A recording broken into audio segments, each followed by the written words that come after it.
Hey there, welcome back to day 10 of your 21 days New Year's Pilates challenge. My name is Jess and congrats on making it this far. You're like halfway through the challenge. That's amazing. Keep it up. They say 21 days is what it takes to build a habit. So you're already halfway. You're doing awesome. Keep up the great momentum.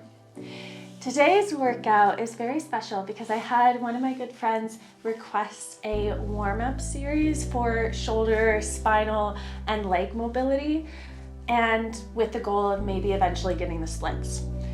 And if you know me, if you've worked with me for a while, you'll know that I love me some active mobility training.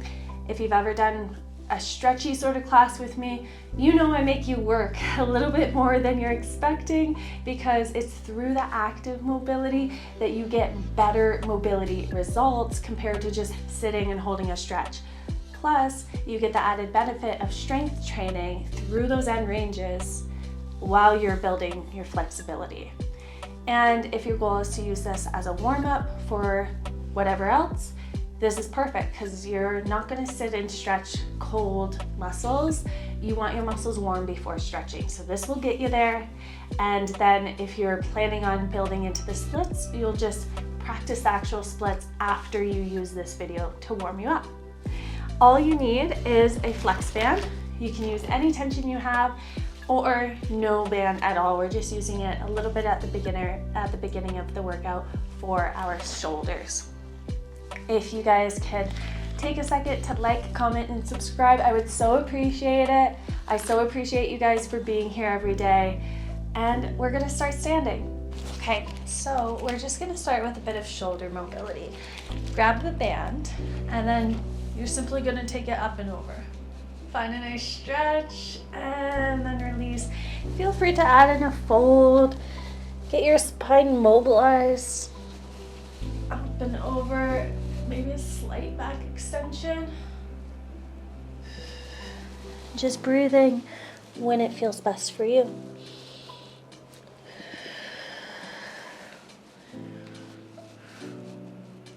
Now when I take it up and over, I've got my elbows slightly bent.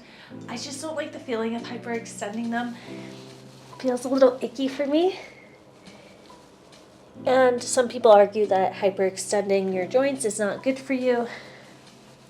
I don't think it's scientifically proven to not be great for you unless you've got hypermobility issues, but still, better safe than sorry.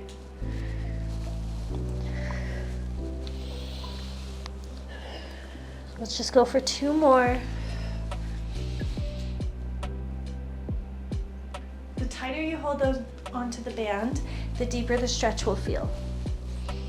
And the tighter your band is, the deeper the stretch will feel as well. Now let's just stay up here at the top. Keep your arms pulled back and then just press forward so the band goes across the back to release and then back into the stretch. Exhale, release, inhale. Allow your chest to expand, allow your arms to open. 3 more. With any of these exercises today, you can do as many as you want. You can replay the video as many times as you want, pause it and do more of whatever feels best or whatever's needed the most. 1 more of these. And then let's just drop the band. We don't need that anymore. Then let's go into some squats. Feet are a little bit wider than hip distance, and we're gonna squat all the way down as low as you possibly can. Exhale, drive it up. Now, it's wobbly to go down really low, so by all means, hold onto a wall, maybe a counter, maybe a chair. Driving through those heels to stand up. And you're also just going as low as feels good for you. It's okay if going low doesn't feel good or if you can't. Reach forwards out of your knees. It's okay for your knees to go past the toes. You want to build some mobility there. Just getting your joints strong and mobile and warmed up. You gotta have warm muscles to take them into good stretches. Let's go for just 3 more.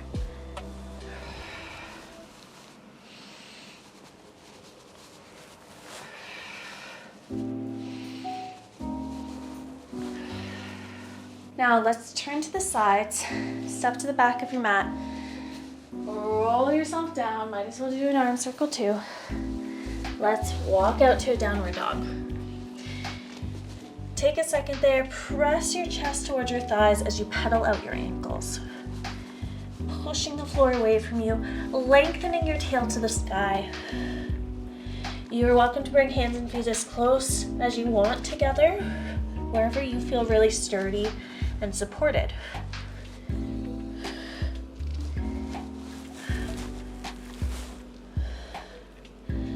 Really sticking that tail to the sky, keeping shoulders elevated a little too, not letting yourself sink, but instead actively pushing away from the hands. We're stretching through the back chain of the body as we open up the chest. Let's just do 2 more.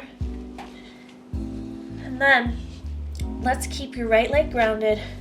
Left leg grounded. Reach your right leg straight up to the sky. Lower it straight down and lift it back up. Maybe give yourself a bit more room if needed. But just straight leg up and down.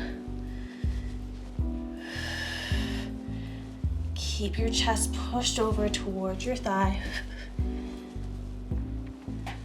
Definitely working here, but also building a ton of mobility.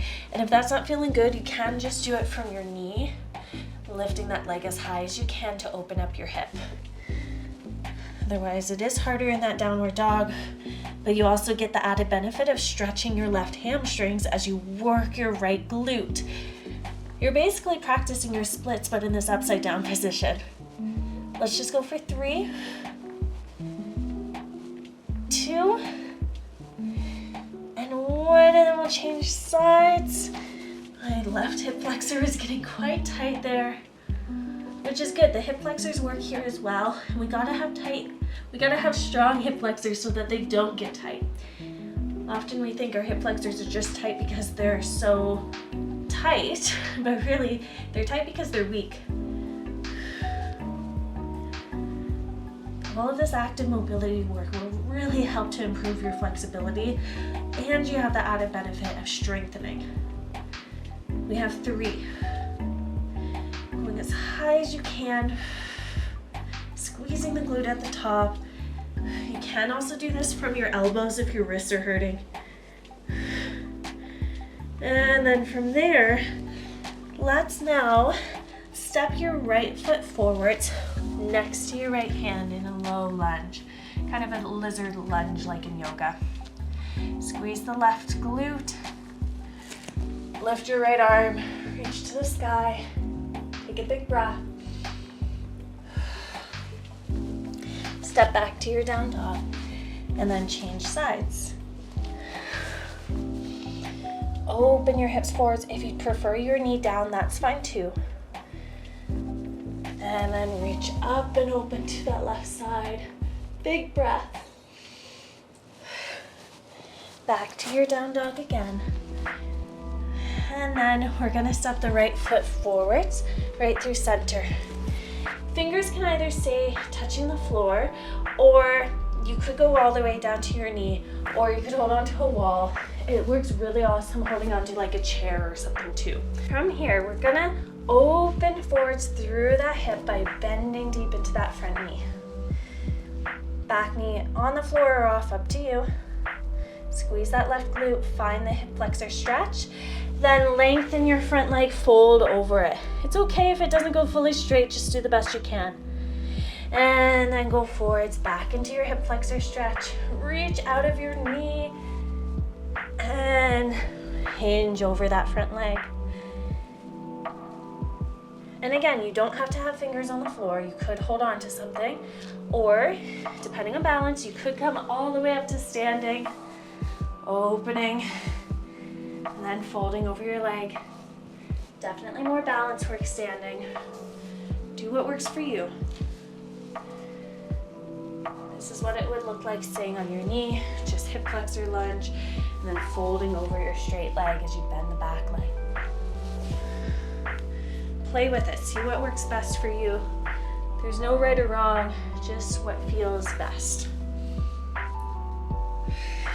And in each position, you're finding the stretch for a moment, and then you're going into the next one. That way, we're working our muscles to work through them instead of just holding it and letting our muscles relax. And it's through working these muscles in their end ranges like we're doing that we build lots of mobility. Let's go for another 3, 2,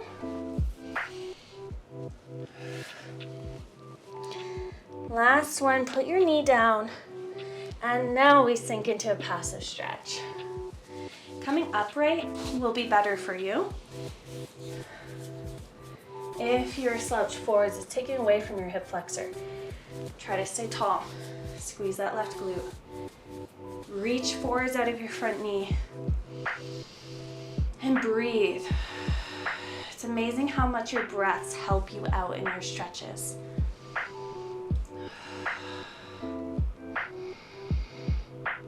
You can hold this as long as you'd like. The most effective way to build flexibility while holding a stretch passively is by holding for a long time. So you could always get out your timer. I like to hold for like a good 1.5 minutes, like a long time. We'll just move on into the next one though. Lengthen your front leg. Your ankles relaxed. Stick your tail out and lengthen your chest. Try to avoid folding, but instead find length. And then you could point and flex your ankle, flossing the nerves to the back of your leg. I don't want you to hold your toes to your shin though. If you're going to your shin at all, you're moving in and out, or just ankle relaxed.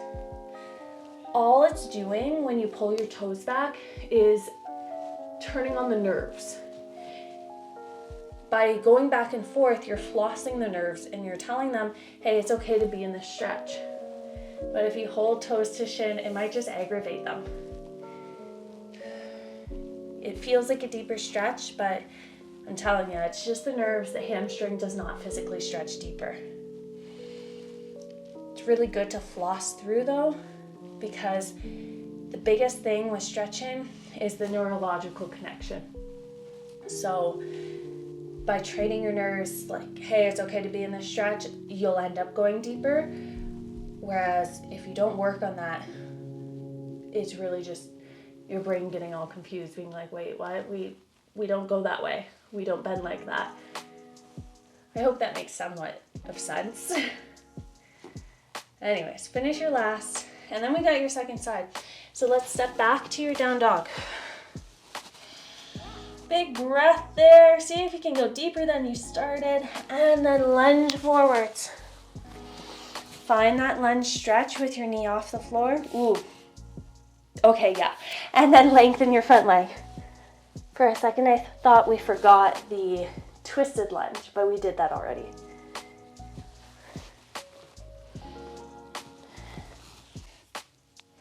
You're just easing yourself in and out. Maybe you do knee down. Maybe you do no hands. Whatever works for you. You're welcome to step your back foot in a little bit more if that works better. Legs should be feeling this.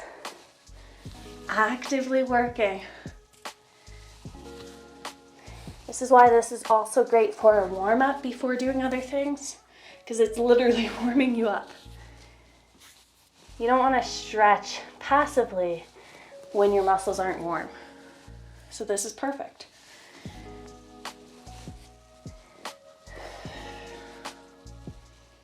Let's go for just another 2.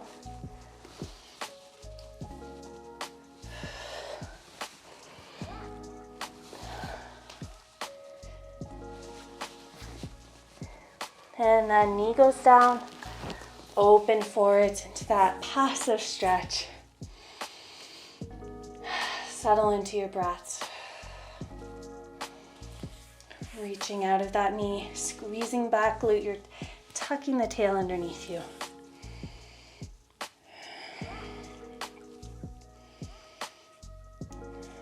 Five. And again, you can hold it as long as you want. Set your timer if you want. 3, 2, and 1. Lengthen that front leg and hinge. Point and flex. If you're hanging out in these passive stretches, it's not going to do you a whole lot to hold it for a short time. But again, it will start to train the neurological component. Be like, hey, like it's okay to be in this stretch.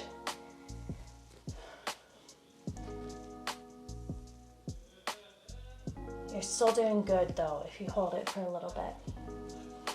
Especially if you're including all of those active stretches we've been doing. Do what you have the time for, right? A little bit's better than nothing, and consistency is key. That's when I noticed the biggest flexibility changes in myself, is when I was consistent. If I ever wasn't consistent, it doesn't matter if I spent 30 minutes just stretching. If I didn't do just a little bit almost every day, it didn't make a big difference. So do this as much as you can. Anyways, take one more big breath. See if you can lengthen your spine longer. Oh my gosh, I was rounded a lot. Big breath. And then back into your down dog again. And then down to your belly. Elbows are bent by your sides. Shoulders slide down away from your ears.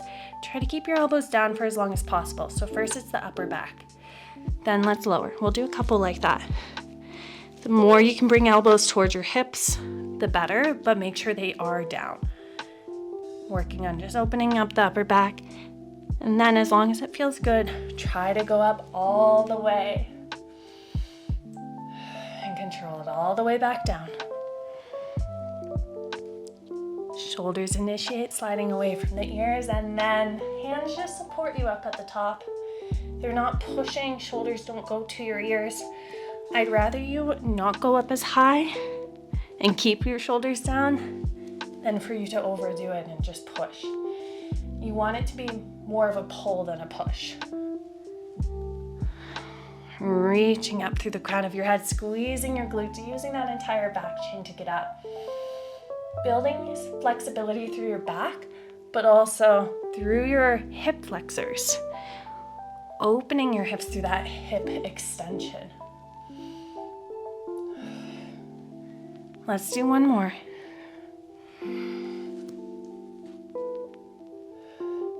And then take a shell stretch. Round and reach. Maybe sway side to side.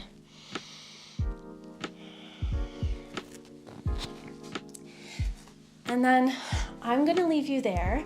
If your goal is to get your splits, you need to practice your splits.